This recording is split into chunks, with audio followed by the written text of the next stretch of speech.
পঞ্চায়ত নিৰ্বাচনৰ সময়ত আমি আপোনালোকক কৈছিলোঁ যে ৰাজ্য চৰকাৰে প্ৰতিটো পৰিয়ালক যাৰ ৰেচন কাৰ্ড আছে তেওঁলোকক দালি, চেনি আৰু নিমখ সুলভ মূল্যত দিয়াৰ ব্যৱস্থা কৰিব।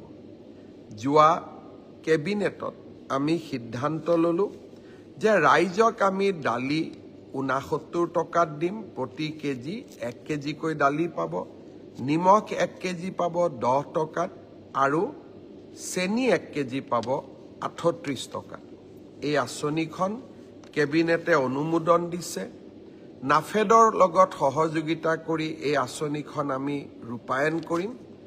1 অক্টোবৰৰ পৰা এই আঁচনিৰ সুফল আপোনালোকে লাভ কৰিব পাৰিব। পঞ্চায়ত নিৰ্বাচনৰ সময়ত আমি আপোনালোকক কৈছিলোঁ যে ৰাজ্য চৰকাৰে প্ৰতিটো পৰিয়ালক যাৰ ৰেচন কাৰ্ড আছে তেওঁলোকক দালি, চেনি আৰু নিমখ সুলভ মূল্যত দিয়াৰ ব্যৱস্থা কৰিব।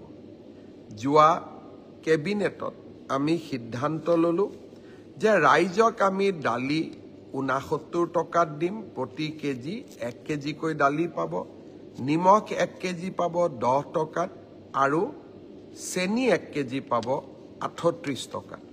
এই আঁচনিখন কেবিনেটে অনুমোদন দিছে। নাফেডৰ লগত সহযোগিতা কৰি এই আঁচনিখন আমি ৰূপায়ণ কৰিম। 1 অক্টোবৰৰ পৰা এই আঁচনিৰ সুফল আপোনালোকে লাভ কৰিব পাৰিব।